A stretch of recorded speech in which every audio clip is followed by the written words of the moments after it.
Shabaha ya Roho Mtakatifu sehemu ya pili. Shabaha ya Roho Mtakatifu sehemu ya ngapi? Sehemu ya pili. Jana tuliweza kuona, tulikuwa tunasoma katika kitabu kile cha Wagalatia, tulisoma Wagalatia sura ya 5 na ule mstari wa 16 na 17, tukaenda kitabu cha Yakobo sura ya 4 mstari wa kwanza hadi mstari wa 10, wakati ambapo hii desire, tamaa zinapofafanuliwa, na tukaona kila mmoja anazo tamaa na hakuna anaweza kujitenga nazo, isipokuwa tulionywa tusisiangalie hizo, maana hakuna atakaye zikidhi tamaa hizo. Lakini tukatoa moyo ya kwamba Roho Mtakatifu ndiye anayeleta neema izidi, kwa sababu kazi ya Roho Mtakatifu ndiye anayefanya Yesu Kristo afahamike, na hii ndio neema na kweli iliyokuja duniani, na kazi yake ni kumfanya Yesu Kristo na alichokifanya kiwe na manufaa kwa moyo wa mwanadamu. Na leo sehemu hii ya pili tunahitaji kuona ukweli wa neno hili. Hebu tuone hapa sasa, tuangalia kuna kitu Roho Mtakatifu anakwenda kufanya, na kwa sababu hiyo mimi na wewe tuna sehemu ya kufanya sehemu yetu, na hii sio sehemu ya kupuuzia. Ukweli ni huu, jioni ya leo Mungu atanena mambo ambayo yako wazi kabisa kwa ajili yangu na kwa ajili yako. Shabaha ya Roho Mtakatifu sehemu ya pili. Msomaji, najua utakuwa na Biblia hapo, lakini na wewe kama una karatasi ama daftari ama una Biblia yako kwenye simu, kwenye iPad, kwenye popote pale, ama una hiyo hard copy ya maandiko matakatifu, utakuwa ukifuatana nasi kwa kufuatilia. Biblia inasema katika Injili ya Yohana sura ya 3 na mstari wa 5, ilikuwa ni personal conversation na private conversation ambayo Yesu alikuwa nayo na Nicodemus, na hapa ilikuwa ni usiku. Katika kitabu kile cha Injili ya Yohana sura ya 3 na mstari wa 5, na maandiko matakatifu yanasema, Yesu akajibu akamwambia, amini nakwambia, mtu asipozaliwa kwa maji na kwa roho hawezi kuingia ufalme wa Mungu. Hawezi kuingia mbinguni. Na Yesu hii lugha anaposikia amen, amen, maana yake is the fact, is the truth. Yani hata kama utasema no, it will remain as it is. Maana yake usitirie mashaka. Ukisikia lugha anazungumzia amini, maana yake ni kweli na ni kweli tupu. Wala huwezi kubishia ukweli huo, uko tu pale. Kwa hiyo anasema, nakwambia Nikodemo, mtu asipozaliwa mara ya ngapi? Mara ya pili, ambaye ameitaja kwa maji na kwa roho, hawezi kuingia katika ufalme wa nani? Wa Mungu. Mstari wa 5. Mstari wa 6. Ulisoma wangapi? Nilisoma wa 5. Na mimi nilisoma wanzo wangapi? Roho ya msomaji inaanza kupishana na mhubiri, na ikishaanza kupishana nasema amekamatwa na nini, ameshikwa na nini. Hebu soma mstari wa 3. Nisoma mstari wa 3 na mstari wa 5. Na maandiko matakatifu yanasema, Yesu akajibu, ndio akamwambia, amini nakwambia, mtu asipozaliwa mara ya pili, ndio hawezi kuona ufalme wa Mungu. Asipozaliwa mara ya pili hawezi kuona ufalme wa Mungu. Alafu ile mstari wa 5, Yesu akajibu akasema, ndio nakwambia, mtu asipozaliwa kwa maji na kwa roho hawezi kuingia ufalme wa Mungu. Ndio Yesu anasema ndio kuzaliwa mara ya pili. Yaani kuzaliwa mara ya pili kunahusisha maji na kunahusisha roho. Akasema hiyo tu ndio inakuruhusu uingie katika ufalme wa Mungu, to usher you in the kingdom by water and the Holy Spirit. Hiyo mtu akizaliwa hivyo ameingia, amesajiliwa. Kama ingekuwa ni Rita, umeshamsajili huyo, ana certificate of birth, ameingia kwenye ufalme wa Mungu, maji na kwa roho. Na Yesu anasema huo ndio ukweli, amini ndio ukweli. Sasa maji inafahamika, watu wengi wanaelewa, lakini huenda ukawa unahitaji kujua zaidi kwamba maji yanahusianaje. Yaani kuzaliwa kwa maji. Kuzaliwa kwa maji kumetajwa katika Warumi sura ya 6 mstari wa 1 mpaka mstari wa 7, lakini ukisoma mstari wa 3 hadi mstari wa 6 hapo, hebu soma kwa haraka. Warumi sura ya 6, Paulo anaelezea tendo la kuzaliwa kwa maji ni nini hasa. Mstari wa 3 hadi mstari wa 8 mpaka mstari wa 6. Na maandiko matakatifu yanasema, naam, hamfahamu ya kuwa sisi sote tuliobatizwa katika Kristo Yesu, naam, tulibatizwa katika mauti yake. Yaani ubatizo wa maji ni jambo moja tu, ya kwamba ni kukiri tulibatizwa katika mauti yake. Yaani maana yake ni kusema Yesu alikufa. Basi tulizikwa pamoja naye kwa njia ya ubatizo. Kupitia maji tunasema tumezikwa pamoja na Yesu katika mauti yake, ndio kusudi kama Kristo alivyofufuka katika wafu kwa njia ya utukufu wa Baba, tuenende katika nini? Vivyo hivyo na sisi tuenende katika upya wa uzima. Mstari wa 7. Mstari wa 7, kwa kuwa yeye aliyekufa amehesabiwa haki mbali na dhambi. Kwa hiyo ubatizo unaleta image moja, inasema death, lakini kifo cha nani? Cha unafanya uzoefu wa kifo na ufufuo wa Yesu, na hiyo inakuonyesha na wewe umekufa pamoja naye, tukazikwa pamoja naye. Ndio lugha anayoandikia Wakolosai, akirudia vivyo hivyo katika Wakolosai sura ya 2 na mstari wa 12, anairudia lugha hiyo hiyo. Wakolosai 2 mstari wa 12. Na maandiko matakatifu yanasema, basi naam, wapendwa wangu, kama vile mlivyotii siku zote. Wakolosai ngapi hiyo? Maana hiyo sio Wakolosai 2:12. Wakolosai 2:12 inasema mkizikwa pamoja naye katika ubatizo. Amesema mkizikwa ama mkazikwa, na katika huo mkafufuliwa pamoja naye. Mkazikwa pamoja na Kristo kwa njia ya ubatizo, na kupitia ubatizo mkafufuka pamoja naye. Kwa hiyo ubatizo wa maji is just a sign Jesus was crucified. He was what? Put to death, and he was buried and he resurrected. Na kwa sababu hiyo anasema, ndio maana mtu anapoingia majini anaingia halafu baadaye anatoka. Yani anachokifanya sio kama maji yana muujiza wowote. Hakuna miracle yoyote kwa maji, haipo. Ila kwa nini aingie ndani ya maji? Kwa sababu Yesu aliingia ndani ya kaburi. Kwa hiyo kubatizwa maana yake unakiri Yesu alikufa, akazikwa, akafuka.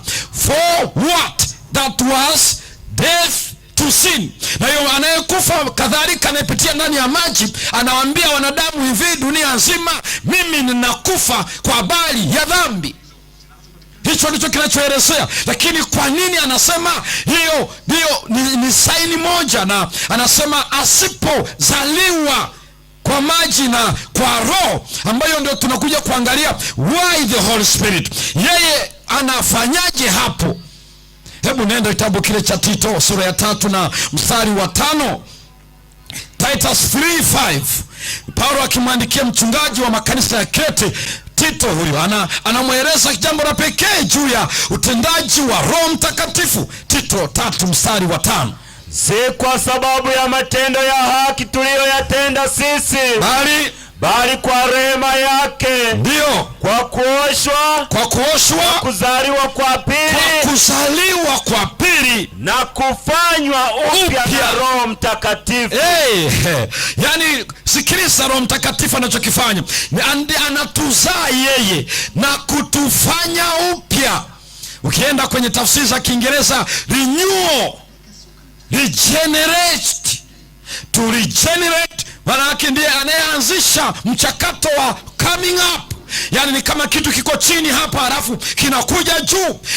Sisi tulikuwa tumekufa kwa sababu ya maisha mabaya ya dhambi. Ni Roho Mtakatifu anaye quicken life, ndiye anayefanya na kuunganisha ili taa iweze kuwaka, the Holy Spirit. Na hicho anakisema ni kufanywa upya, a renewal. That means the Holy Spirit recreates Ndio maana Yesu anasema mtu asipozaliwa mara ya pili, by water and by the Holy Spirit. Kwa nini iwe by water? Kwa sababu water ni sign of Jesus Christ death, na Roho Mtakatifu kazi yake ni kuhakikisha kwa wanadamu wajue Yesu alikufa kwa ajili yao. Na kwa sababu hiyo Roho Mtakatifu anachokifanya, anawaumba upya, anawazaa upya. Na anafanyaje? Renewal.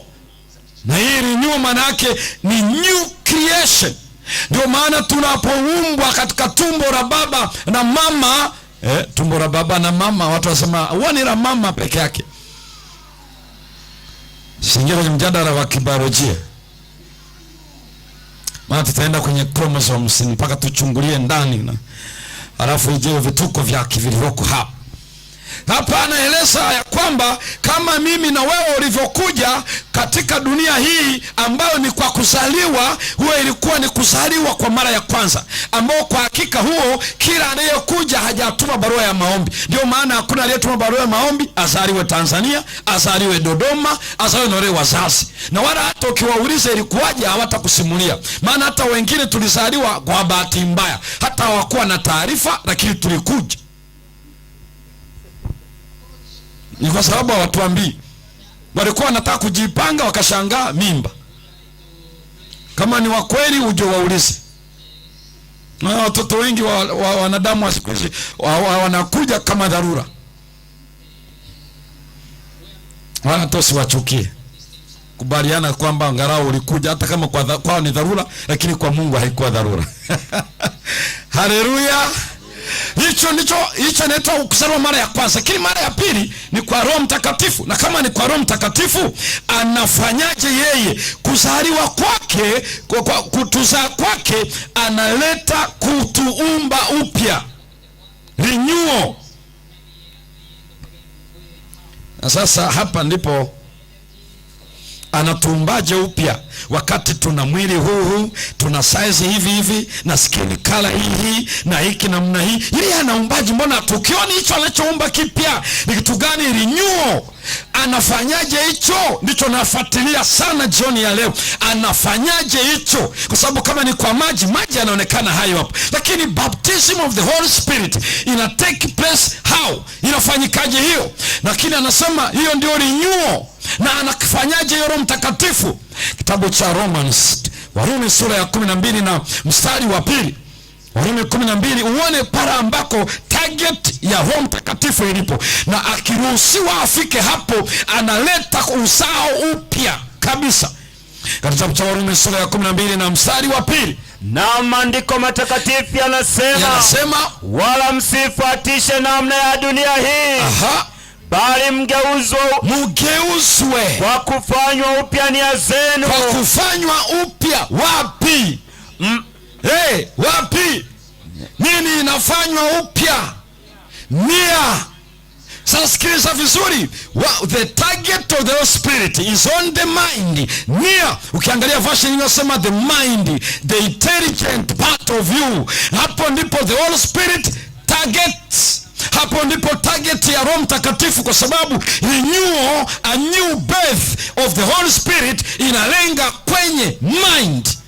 Na neno la Kiyunani yako maneno matatu ya Kiyunani, na yote yanazungumzia kwenye mind. Na ngoja one cha pekee akizungumzia hilo neno tumika pale, anazungumzia seat of reason. Mara ambako ndipo kiti cha enzi cha kufikiri na kutafakari kiko pale. The power to make a decision, nguvu ya kufanya maamuzi, reasoning out, the power to reason. Hicho ndicho anachokieleza. Hata anachoeleza nini? Mind ni nini? What is the mind? Anaeleza the mind is the totality of somebody's behavior. Na hii inatokana nini? Kwa sababu ndio inayofanya reasoning, ndio inayofanya judgment, ndio inayowei vitu, inapima hiki na kile. Hiyo ndio anaita hayo maneno yote ya Kiyunani yanazungumzia nia. nia ndio inayogeuzwa. Roho Mtakatifu anatafuta hapo.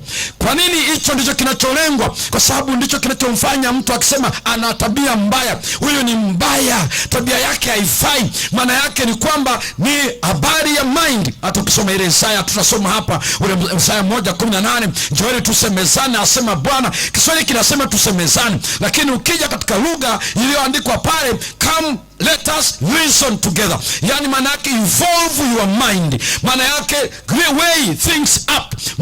Sio kwamba tusemezane kwa kuzungumza, no, using the mindset of everybody.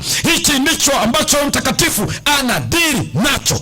So there is a passion, there is a lust, always desires, but the mind reasons, the mind debates, the mind weighs things, chooses, decides. Hicho ndicho ambacho kinaelezwa hapa. Na hata wewe kuja kwenye mkutano huu ni kwa sababu the mind, kwa sababu wenyewe wakati desire iko ya kuja, lakini the mind ndio inayopima italipaje kula kwenye mkutano, inalipaje kujisomea sasa, inalipaje kuvaa nguo ya aina hii, inalipaje kula chakula hiki, inalipaje kutamka haya. Ndio maana ukiingia kwenye ndoa, huyu anakutukana, huyu anakubeza, huyu anakudhalilisha, maumivu yanakuwa makali, amenionea, machozi yanatoka. When such kind happens, maana yake emotions zimeingia, feelings zimeingia, lakini kuna mind, kuna reason, the seat of reason, the power to make a decision. Mwili unasema let's withdraw, niache hii ndoa, nijiondoe hapa. Mind inasema hey, marriage is for permanence, you cannot withdraw. Hiyo ni reasoning, lakini the desire inasema hapana, siwezi kuvumilia maana ninaumia. Mind inasema sikiliza, this is the principle until death tears asunder. Unajua ndoa nyingi zinazoachika ni kwa sababu reason imekuwa dethroned. When the reason is dethroned, wakati akili inapokuwa imepinduliwa kijeshi, alafu feelings na emotions zika fill the gap, yani hiyo ni vituko hujawaiona. Na ukiona vitu vingi, kama mtu ana njaa anaamua kuiba, when reason is dethroned, na kama ni ufisadi anachukua ambazo sio zake kwa halali, the reason is dethroned. Yani siku zote reason ndio inayo weigh things, ndio inapima na kudecide, na I decide hivi inajenga kwenye what is right and just, whether it costs you or whatever. Kama inakugharimu, reason siku zote ina weigh. Ni kama ambavyo umefika na wakati wa baridi kali, halafu umechoka kwa sababu ulikuwa juani, umetembea, umetoa jasho, halafu unaenda kuoga, unakuta bafuni maji ni ya baridi, lakini umeshavua nguo zote umeweka pale. Ukigusa mwili unasema don't touch it, siwezi kuoga. Halafu reason inasema hey, hujaoga kutwa nzima, ulisweti mchana, kuoga ni afya. Halafu mwili unasema no, mtakufa hii baridi. Sasa ukifikia hapo unasema nilipasha tu. Unapotega sikio kusikiliza desire, feelings and emotions, kwa sababu mwili mpaka unasinyaa, lakini reason is about the principle. Na hapo ndipo kila kitu, Roho Mtakatifu akifika hapo anatani everything to the other side. Shida iko pale, hapo ndipo anapotafuta. Nenda kitabu cha Efeso sura ya 4 na mstari wa 22 hadi 24. Katika jioni ya leo, Roho Mtakatifu ana target kwenye mind, kwenye reason. Hapo the power to decide, the power to weigh and to judge. Hapo ndipo Roho Mtakatifu anapotafuta renewal of the mind, born of the spirit, ina renew kwenye mind. Hebu soma hapo. Na maandiko matakatifu yanasema mvue kwa habari ya mwenendo wa kwanza. Mwenendo wa kwanza, utu wa zamani. Anaita ni utu wa zamani unaoharibika kwa kuzifuata tamaa zenye kudanganya. Hizo ni tamaa zenye kudanganya tulizoona jana. Na mfanywe wapya katika roho ya nia zenu. Tufanywe upya, naam, mkavae utu mpya. Aha, ulioumbwa ndio namna ya Mungu katika haki na utakatifu wa kweli. Ulioumbwa katika utakatifu wa kweli. Ndio maana ikasema hii ni uumbaji mpya, na uumbaji mpya hautachi the body, no, unatachi kwenye reason, unatachi kwenye mind, the seat of everything. That is the well-being of a person. Pale ndipo mtu yupo kwa hakika. Yani unaposema huyu ni mtu, unazungumzia reason. Na hapo ndipo anasema hiyo inahitaji recreation, ukaumbwe upya. Na huyu anayeweza kufanya hivyo ni Roho Mtakatifu. Mtu asipozaliwa kwa maji na kwa Roho, yale maji maana yake tu ni ishara ya kifo na ufufuo wa Yesu Kristo, anayenitoa dhambini kwa kafara yake. Lakini ni ishara ya nje inayoonyesha the work of the Holy Spirit in the mind. Yani mtu anapoenda majini kwa ajili ya ubatizo, anachosema ni hivi: mimi kichwa changu, katika nia yangu, akili yangu amerenew, ameumba upya katika Yesu Kristo, na kwa sababu ni kupitia yeye ninaingia majini, kuonyesha ya kwamba ninaamini Yesu alikufa kafuka. Lakini ukisubiri maji hayana chochote, hata ukiyachemsha, hata ukaweka detergent, hata ukaweka kitu gani, ni maji tu, hayabadilishi chochote, ila ni saini ya kifo na ufufuo wa Yesu. But the Holy Spirit's baptism, hiyo ndio inayoturn, hiyo ndio inayorecreate, hiyo inayorenew, unakuwa upya kabisa, a new birth. Amen. Hallelujah. Amen. Na hiki ndicho kinachoelezwa, and it is a battle. It is not an easy way and job. Sikiliza vizuri, hapa ndipo kuna kuachania, kwa sababu to experience this kind of work is not easy. This is the real battle. Hapa ndipo kuna vita yenyewe. Kwa nini? Because the mind, the reason is already corrupted. Katika 2 Corinthians chapter 4 verse 4, the devil, hebu soma hapo kitabu cha Korinto ya pili sura ile ya 4 na mstari wa 4.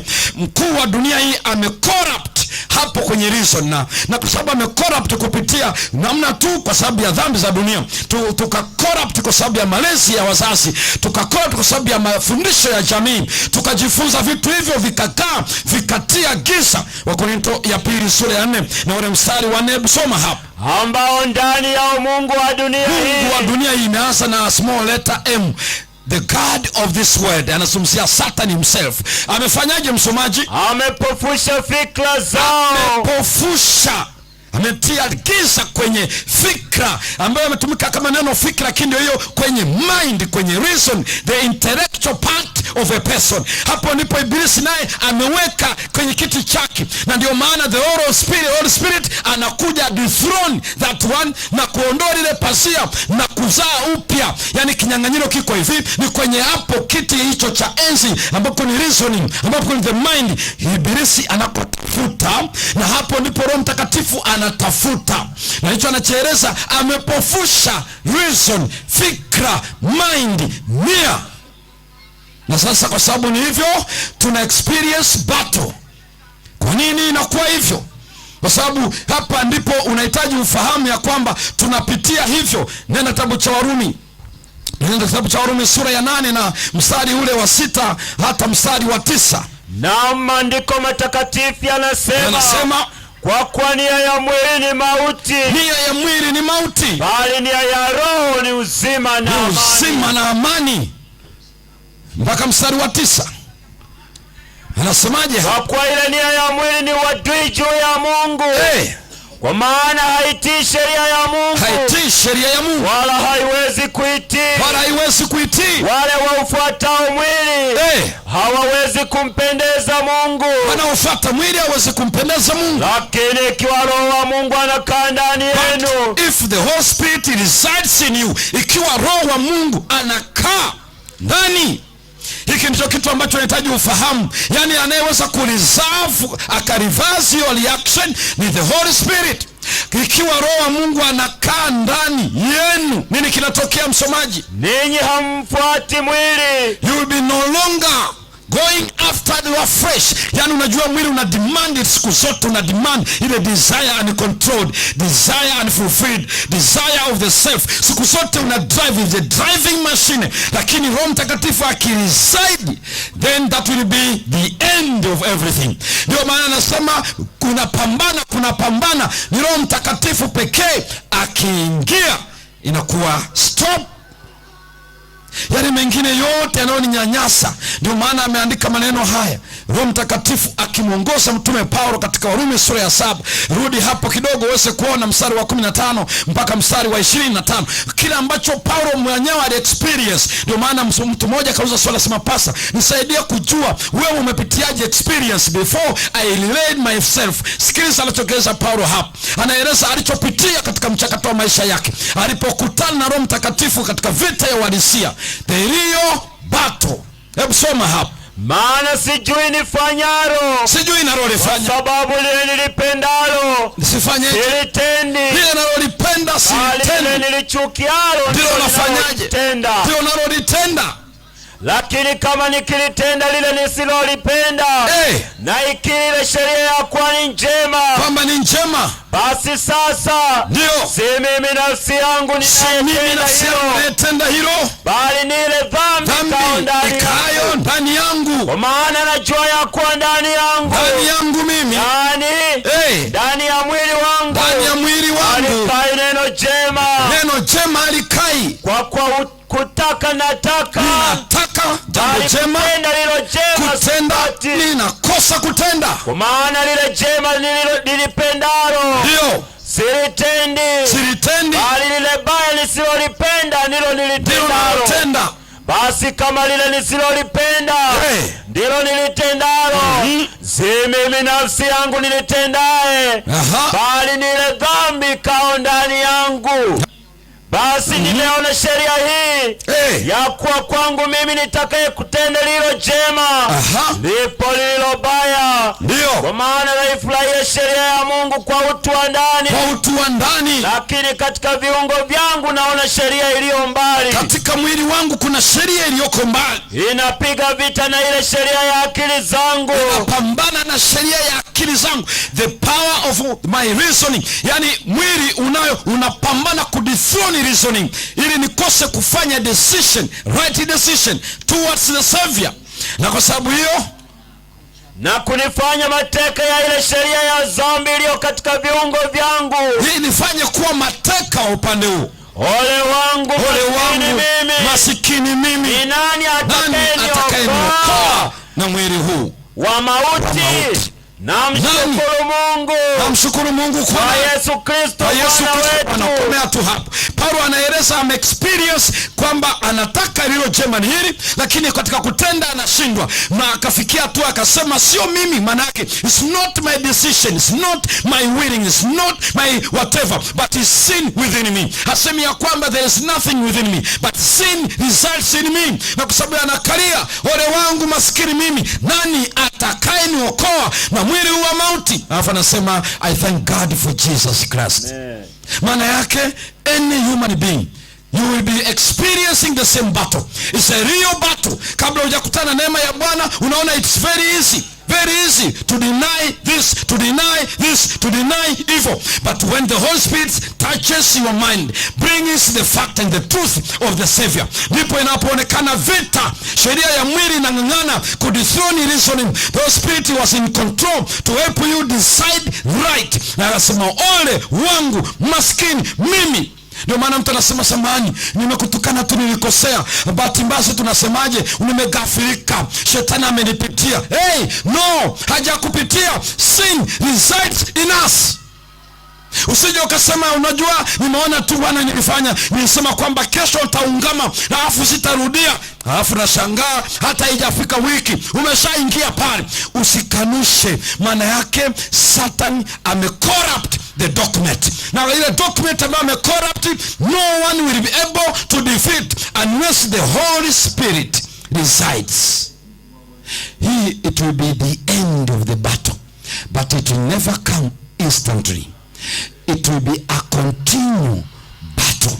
Nasikiliza ndugu zangu wapendwa, tena unaposema mimi sitakunywa pombe, ndipo walevi wa kipindi chako cha nyuma wanakununulia bure. Unaposema mimi ninaacha ngono, zamani ulikuwa unaonga, sasa ndio wanakuonga. Hivyo ndivyo ibilisi anachokifanya. Mwisho asema basi Mungu anajua neema yake. Neema hiyo, neema maana yake hapo reasoning inahitaji uchukue hatua. Kwa nini? Anatafuta shetani atufanye kuwa mateka kabisa, kwa sababu when your reason is powerless. Kwa nini powerless? It cannot decide on the side of Jesus Christ. Kama mtu hawezi kufanya maamuzi what is written, maana yake it is corrupted, very weak, na maana yake we need the Holy Spirit. Na mtu asikudanganya kwamba kwa kuwa ni kijana bado sio rahisi, maana hata hivi mbona vijana wengi. Hey, usiangalie vijana wengi, there is a real battle. 2 Corinthians chapter 10 and verses 3 to 5. Hebu fungua hapo Wakorintho ya pili sura ya 10 na mstari wa 3 hadi mstari wa 5. Na maandiko matakatifu yanasema, maana ingawa tunaenenda katika mwili, ingawa tunaishi katika mwili huu tulioona jana, hatuwezi kushinda tamaa. Tuko ndani ya mwili. Hakuna mtakatifu yeyote ambaye hana mwili, kwamba ni mchungaji Semba, kwamba ni shehe, kwamba ni askofu, whatever. Yeyote ambaye ni mwanadamu ana mwili huu wa mauti, ambaye anaugua, ambaye pia anapata mafua, anapata pia hiki na kile. Maana yake ana mwili ambao very weak, ambao unataka kudethron reason. Ingawa tuna mwili kama hiyo, Paulo anaandikaje kwa watu wa Bwana hapa Korinto? Hatufanyi vita kwa jinsi ya mwili. Hatupigani vita kwa kutumia panga, hatupigani vita kupitia rungu na matusi na nini. Amna, vita yetu sio kwa jinsi ya mwili. Ingawa tunao mwili, lakini hatupigani kwa mwili. Badala yake, maana silaha za vita vyetu si za mwili. Silaha zetu sio za mwili, bali zina uwezo katika Mungu. Lakini zina uwezo katika nani? Katika Mungu. Katika Mungu. Hata kuangusha ngome. Haleluya. Amina. Yani zina nguvu to dethrone, to put it down, to destroy the fortress, to destroy the strongholds. Yani ni silaha ambayo ina dethrone hizo ngome za ibilisi. Na kufanyaje msomaji? Tukiangusha mawazo. Yani vita yetu ni kuangusha mawazo. Ametafsiri kama mawazo, but the reason ile kwenye reasoning pale ambako ibilisi ameukorrupt pale document. Vita yetu iko kwenye kusema no thank you, may the Holy Spirit take control. Yani maana yake it is written. Ni kama unasema umekaa vibaya, ama mtu amekaa pale ukaangalia kwa kuta msichana amekaa vibaya. Kuna kijana mmoja aliwahi kuniambia, pastor, unajua kwetu tuko watu 5. Kwanza aliniambia, pastor, mimi nimeshindwa kuacha ngono. Nikamwangalia hivi, tukaangalia. Kuanzia kesho na kesho kutwa nitakuwa na muda, natamani saa 11 hivi nitakuwa hapa kama saa 11:30. Wananikawa na mashauri na watu, watatujulisha nitakuwa wapi. Kuanzia kesho na Ijumaa tapata muda huu, personal conversation. Akaniambia, pastor, tulikuwa na muda kama huu. Akasema nimeshindwa mimi, na alikuwa anasoma, ni mwanafunzi. Siwezi kuacha ngono kwa, yani hata haiwezi kupita siku 3. Nikamuuliza, mko ngapi nyumbani? Akasema tuko, akajitajia wako 7, baba, mama, alafu yeye na kaka yake, alafu akidada zake 2. Nikamuuliza, kwa nini unadhani ufanye? Akasema siwezi pastor, yani haiwezekani kabisa, niombe. Sasa mimi namwombeaje hapo? Na mtu ameshasema hawezi. Kwa hiyo na muujiza gani mimi? Mimi nikajaribu kumsaidia tu kuona ana assume. Huyu anafanya assumption. Nikamuuliza, uliwahi kumapproach dada yako? Akasema pastor. Nikamwambia, kwa nini? Yule si dada yangu. Nikasema wewe ulisema uwezi, wewe uwezi kujizuia. Kumbe uwezi kujizuia huku unafanya ubaguzi. Huyu ni dada na huyu sio dada. Nikamwambia, wewe una uwezo kabisa katika Yesu Kristo kufanya ubaguzi sahihi. Why don't you label any girl kwamba huyu ni binti wa Bwana, na kwa sababu umeendekeza huyu sio dada, unadhani ya kwamba uwezi. Na ibilisi ana corrupt namna hiyo. Ukisema haiwezekani, hapana, utaambia unajua pastor atafanyaje? Ni kama ambavyo wewe uko hapa ukaona mtu amekaa uchi. Kuona akiwa uchi sio mbaya, lakini kukodolea macho, unatafuta nini sasa? Unatafuta nini? Wewe kama yuko uchi, hata kama tuseme tu ukweli, umemwona bahati mbaya mama yako amekaa uchi, sasa ndio ukodolea macho. Alafu uje useme tunafanyaje pasa? Wewe sema hivi, kiko ndani kimekaa. When reason is withdrawn, na ni mpaka Roho Mtakatifu afikie hapo. Vita yetu ni kuangusha ngome na kuiteka kila fikra imtii nani, msomaji? Kila kitu kijiinuacho, kila kinachojiinua juu ya elimu ya Mungu, juu ya neno la Mungu, na tukiteka nyara kila fikra ipate kumtii Kristo. Haleluya. Amina. Hiyo ndio vita, the real battle.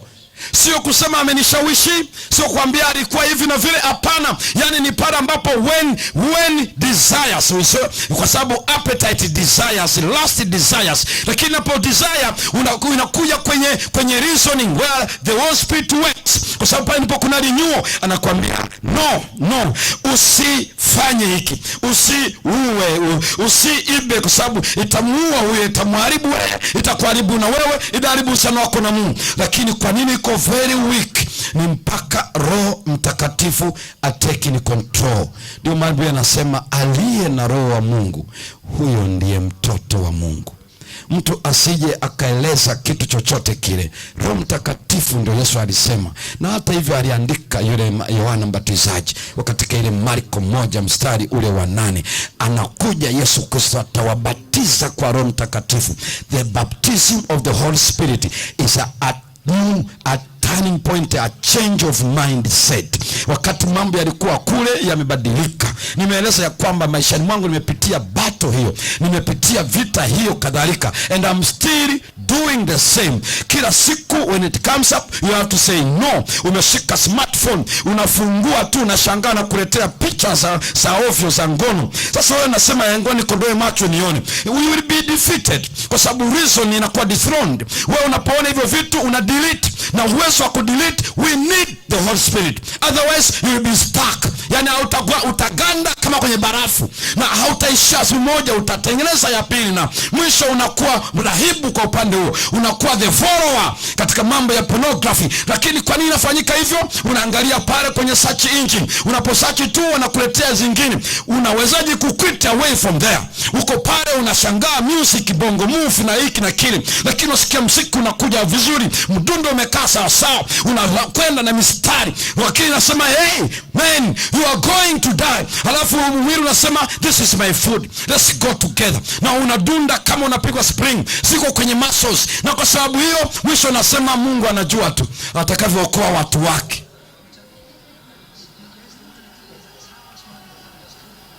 When reason is dethroned, when the mind is corrupted, darkness resides and we become very weak. We cannot dethrone those kinds of fortresses. Hatuwezi kuziangamisha. Tunahitaji Roho Mtakatifu, a new creation by the Holy Spirit. Aliye na Roho Mtakatifu, huyo ndiye mtoto wa Mungu. Na Yesu alimwambia Nikodemo, unless the Holy Spirit, kwa sababu ndiye anayefanya a new creation. Ndio maana nilisema wale wanaofikiri Roho Mtakatifu is just a force, a certain power, hawajui is a divine self, a godly self, is a personal working on our minds, na ni yeye anayefanya nia yetu iwe sahihi, ili wakati watu wanashabikia hayo, wewe unakuwa hivyo. Ndio maana Paulo akasema nimesulubishwa pamoja na Kristo, lakini ni hai, na uhai nilio nao kwa imani katika mwana wa Mungu. Wakati Yesu alikuwa msalabani, we also die with him. Huu ndio ufumbuzi katika vita ya kila siku ya kiroho. Maana yake kila siku tutahitaji kufanya uchaguzi. Usiweke chini silaha, usikate tamaa, kwa sababu mwili huu utaendelea kuweso na kupambana. Usifikiri leo nimeshinda, kwa hiyo kesho itakuwa ni mteremko. Hapana, the devil will keep on coming. We are fighting against a relentless foe. The enemy never keeps quiet. He comes then and then knocking. If possible, he can dethrone the reason. Na siri iko pale. Usiseme tu Mungu nisaidie. No, when we pray, which means we allow the Holy Spirit, but we are to participate, to act, to decide, to make a judgment, to be on the right side. And Jesus is ready to take us. This is the divine help is there, and human effort, success will be realized. And the battle is a continual battle. The real battle we have is within our mind. Haiko kokote kule. Kwa hiyo kama unachukua hiki na hiki, iko kwenye mwili wangu. Usipuuzie ukafikiri walinishawishi. Hawajakushawishi. Tutakuja kuangalia kuanzia kesho. Hawajakushawishi, ila ushawishi uko ndani yako mwenyewe, kwa sababu mtu anaweza akakushawishi uvute sigara kama haimo ndani yako. But the weakness of the reason, hapo ndipo Roho wa Mungu anapotafuta nafasi. Be filled by the Holy Ghost.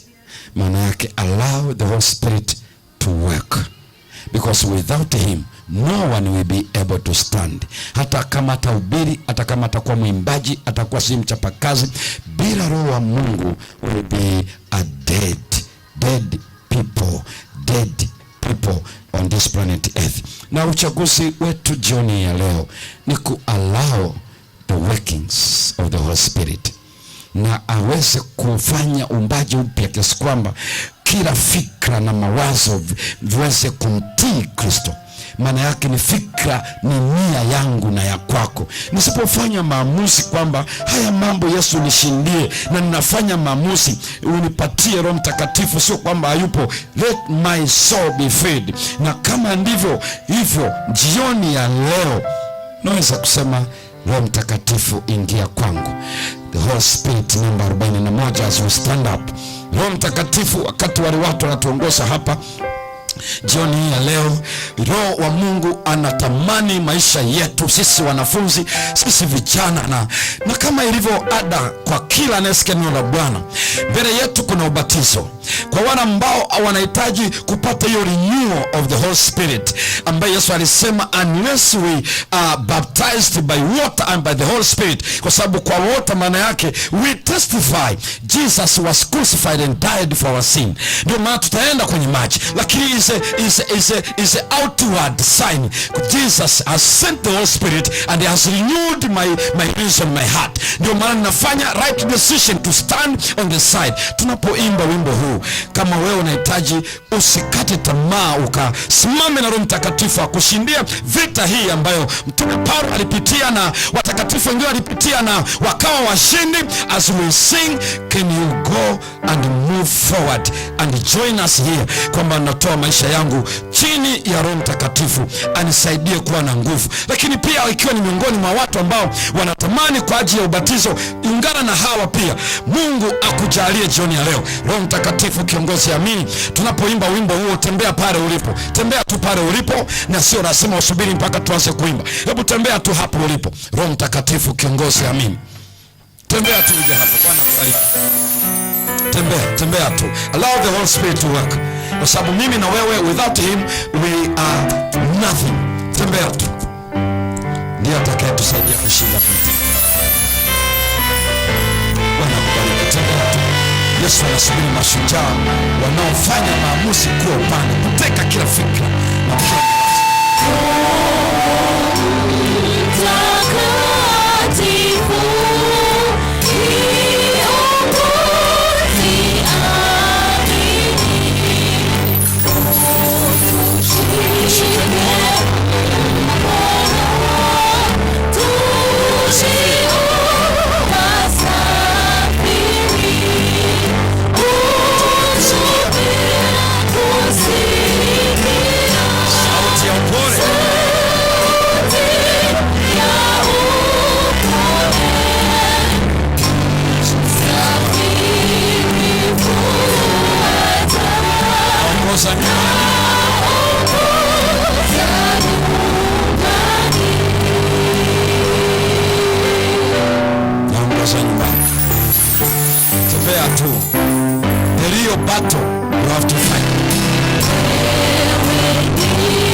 Safi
Baba yetu wa mbinguni, tunakushukuru sana kwa kukubali kutupatia Roho Mtakatifu, fumbuzi wa vita ndani ya kila nafsi iliyoko hapa. Hakuna ambaye hajapitia uzoefu huu, na kamwe hii vita haitakoma mpaka umeonekana mawinguni. Roho huyu kiongozi amini, tusaidie kuruhusu akatende mapenzi yako ndani yetu. Atuumbe upya, tufanye upya kwa kugeuza nia zetu, akili zetu, utu wetu wa kale ukadondoke. Giza alilotanda Ibilisi ikaangushwe, kila ngome ikapinduliwe ya yule mwovu. Tunakushukuru kwa neno hili, na jioni ya leo tunakusifu kwa mara nyingine tena, ili tusikate tamaa. Kwa wale ambao tumekuwa tukianguka dhambini tena na tena, bado kuna ushindi. Lazima tushinde kwa damu ya mwana kondoo, na kushinda kwetu ni kwa utendaji wa Roho Mtakatifu. Yeye ataipatia nguvu, akili, nia, ili iweze kufanya maamuzi sahihi katika kila majaribu, katika kila mitihani ya maisha. Bariki na vijana hawa katika kila mmoja, ukitufuta machozi pale tulipokuaibisha wakati tunaitwa wa Kristo. Wale ambao wametoa maamuzi kwa ajili ya ubatizo, wasaidie, kwa sababu kifo chako ni hakika, kinatushindia dhambi. Sio tu wanaoitwa kwa jina, lakini wanaoishi kwa jina lako. Abu Baba, neema yako ikatamalaki kila mmoja. Tupatie amani ya kweli hata tutakapokuona uso kwa uso siku ile utakapokuja. Tubariki kwa wakati mwingine tena, utaona vema utusikizishe sauti yako. Tunaomba katika jina la Yesu Kristo, amina. Mungu atubariki.